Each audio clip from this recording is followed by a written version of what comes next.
Hello and welcome दोस्तों। RCB की team KGF के कंधों पर चलकर के 10 पॉइंट तक पहुंच चुकी है, लेकिन क्वालिफाई करने के लिए अभी जिन पॉइंट्स की ज़रूरत है उसमें बाकी खिलाड़ियों के योगदान की भी ज़रूरत होगी। और अगर इस टीम को चैंपियन बनना है तो डेफिनेटली होगी, क्योंकि शायद केजीएफ आपको क्वालिफाई तो करा देंगे, लेकिन वो नॉकआउट मैच जीतने के लिए over dependency on KGF RCB की टीम को भारी पड़ सकती है। जॉस हेजलवुड के इस टीम के साथ जुड़ने से गेंदबाजी डेफिनेटली बेटर हुई है, लेकिन अभी भी उस मिडिल ऑर्डर का क्या और लोअर मिडिल ऑर्डर का क्या, जो एक साइकिल स्टैंड बना हुआ है। तो आरसीबी की सही 11 क्या होनी चाहिए, क्योंकि उस मिडिल ऑर्डर को एड्रेस करने के लिए आपको टीम का कॉम्बिनेशन सही रखना बहुत ज़रूरी है। मिडिल ऑर्डर को हर तरह से आपको मजबूत बनाना पड़ेगा, क्योंकि बीच ही वो जगह होगी जहां से आप मैचेस जीतेंगे या हारेंगे। तो आरसीबी की 11 बनाएंगे। आप भी अपनी 11 कमेंट बॉक्स में जरूर बताइए। 11 की शुरुआत करते हैं और ओपनिंग से शुरू होती है, तो वहां पर तो कोई डाउट है ही नहीं, विराट कोहली और फाफ डु प्लेसिस ही आपके ओपनर होने वाले हैं। वहां पर चेंज करने के बारे में आरसीबी को सोचना भी नहीं चाहिए कि कहीं विराट कोहली को 3 कर लें, मिडिल ऑर्डर उससे थोड़ा सा मजबूत दिखने लगेगा, मैक्सवेल को 4 कर लें। नो, आई डोंट थिंक कि that is going to be the solution.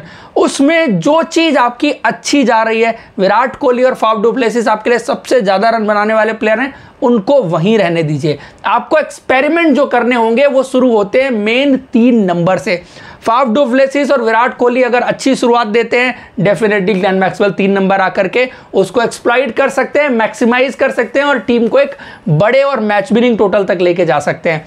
Normal case scenario में 3 नंबर का बल्लेबाज आपको चाहिए। तो इसमें चॉइसेस की बात करें, एक तो चॉइस हो सकती है कि आप फिन एलन को लेके आएं, लेकिन फिन एलन फॉरेन प्लेयर होने की वजह से कैसे आएंगे जब तक कोई और फॉरेन प्लेयर बाहर नहीं जाएगा। तो उसमें एक ही चॉइस बचती है कि आप हसरंगा को बाहर करें, करण शर्मा को लेके आएं। लेकिन मुझे नहीं लगता है कि इस चॉइस के साथ आरसीबी की टीम जाने वाली है, क्योंकि हसरंगा पर बहुत ज़्यादा डिपेंड करती है आरसीबी की टीम।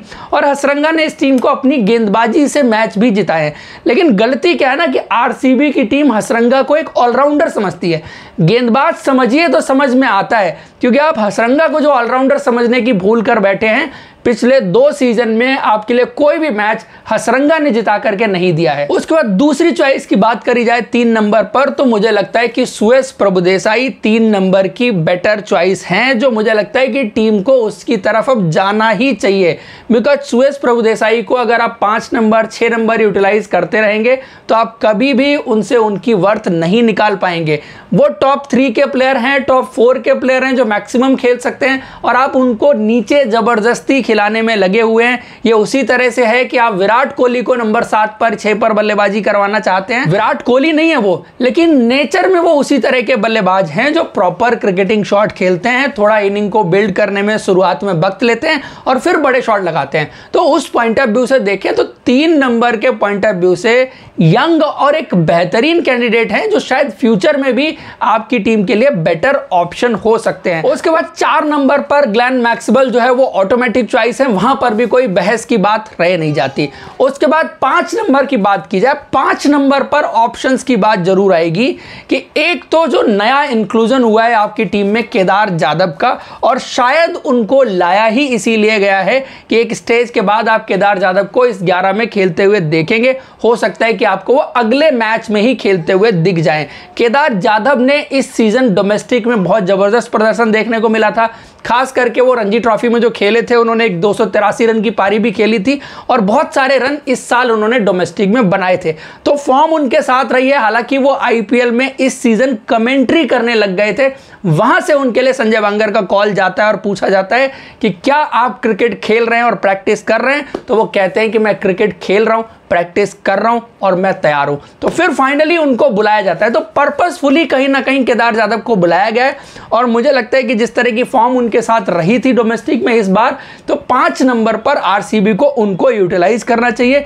एक चीज जो एक्सपीरियंस मिडिल ऑर्डर में और लोअर मिडिल ऑर्डर में कई बार मिसिंग दिखाई देता है, वो केदार जाधव आपके लिए लेके आएंगे। स्पिनर्स को बेटर खेलते हैं, और हालांकि करियर के आखिरी दिनों में उनकी इंटेंट को लेकर के बहुत सवाल उठे थे, बट प्राइमरीली देखें जो उनका ओरिजिनल नेचर था वो अटैकिंग बल्लेबाज हैं। आरसीबी के लिए पहले भी खेले हैं और कई सारी अटैकिंग और यादगार पारियां उन्होंने पहले भी खेली हुई हैं। इसी के साथ 5 नंबर पर दूसरी चॉइस की बात की जाए तो माइकल ब्रेसवेल दूसरी चॉइस हो सकते हैं। तो फिर भी उस केस में किसको बाहर जाना पड़ेगा, तो वहां पर भी वनिंदु हसरंगा ही, क्योंकि बाकी जो 3 प्लेयर हैं वो श्योर शॉट प्लेयर हैं, वो आपको चाहिए ही चाहिए। वनिंदु हसरंगा के लिए लाइक टू लाइक रिप्लेसमेंट अगर लेग स्पिन गेंदबाजी की बात की जाए तो करण शर्मा हो सकते हैं। इसीलिए बार बार बात आ रही है कि वनिंदु हसरंगा को क्या बाहर किया जा सकता है, और माइकल ब्रेसवेल को 5 नंबर खिला करके बल्लेबाजी को भी मजबूती देंगे, ऑफ स्पिन का भी ऑप्शन आपको देंगे, सो ज्यादा वैल्यू दे पाएंगे। जो हसरंगा में आप ऑलराउंडर ढूंढते हैं जो कि एक गेंदबाज ही हैं,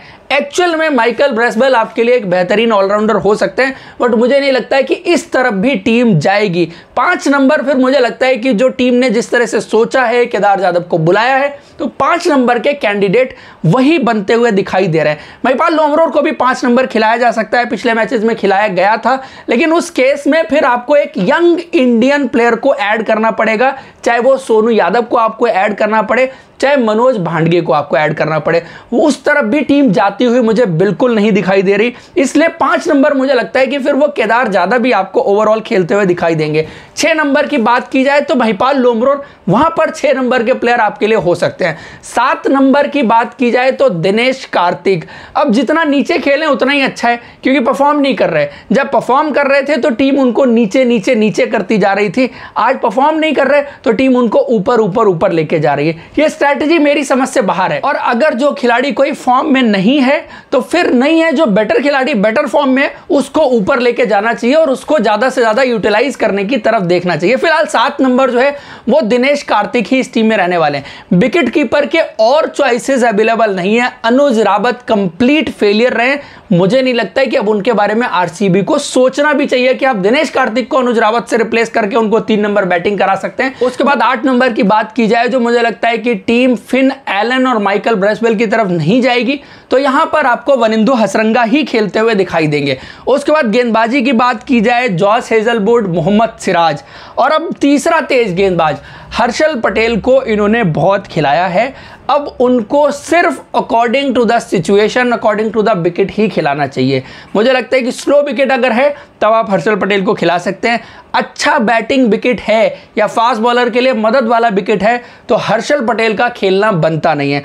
आपको विजय कुमार बैस को सीधा खिलाना चाहिए, उन्होंने अच्छा परफॉर्म करके दिया है, यंग फास्ट बॉलर है, अच्छी डिलीवरी रही है, तो ये तो 11 खिलाड़ी हो जाते हैं। अब इसमें जो इंपैक्ट प्लेयर आएगा जो बॉलिंग में, क्योंकि एक्स्ट्रा बैट्समैन मैंने यहां पर ऑलरेडी ले लिया है, उसमें चॉइसेस की अगर बात की जाए तो उसमें मुझे लगता है कि इनको अविनाश सिंह को भी खिलाने की तरफ देखना चाहिए। जिस तरह की गेंदबाजी हो गई है ना, उसको और मजबूत किया जा सकता है। मुझे लगता है कि इनको गुजरात टाइटंस से सीखने की जरूरत है।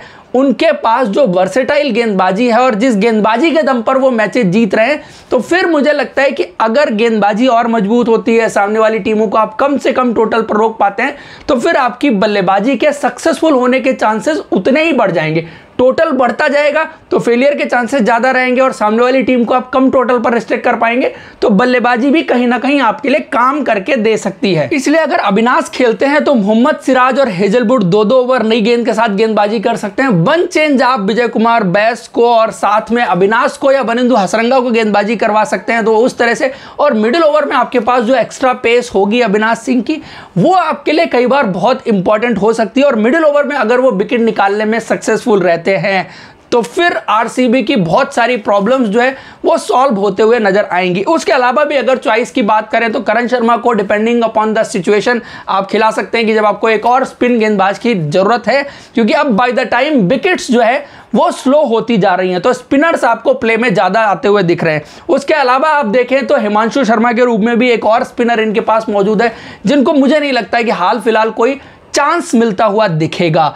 और अगर एक्स्ट्रा फास्ट बॉलर के बारे में सोचते हैं तो आपके पास भागता हुआ स्पिनर हर्षल पटेल के रूप में मौजूद है, जिनको भी आप स्लो विकेट्स पर कंसीडर कर सकते हैं। तो दोस्तों ये ओवरऑल बन रही है 11 और इंपैक्ट प्लेयर जिस तरह से 3-4 ऑप्शन मैंने दिए हैं उनमें से ये सेलेक्ट करके टीम बना सकते हैं। ये शायद वो बड़ा डिसीजन नहीं लेंगे जिसमें वनिंदु हसरंगा को ड्रॉप करें, फिन एलन या माइकल ब्रेसवेल को खिलाएं, तो टीम का बैलेंस बेटर नजर आने लगता है। सडनली उस तरफ ये जाते नहीं दिख रहे। फिर भी अगर सुयास को 3 नंबर खिला खिलाते हैं, यादव को 5 खिलाते हैं, लोमरोर 6 खेलते हैं, दिनेश कार्तिक 7 होते हैं, तो फिर भी बैटिंग ऑर्डर ठीक नजर आता है। तो दोस्तों ये तो मेरी 11 है, आपकी 11 क्या है कमेंट बॉक्स में जरूर बताइए। वीडियो अच्छा लगा है तो आप लाइक जरूर करें और अब तक आपने सब्सक्राइब नहीं किया तो सब्सक्राइब कर लीजिए। Thank you so much, see you in next video.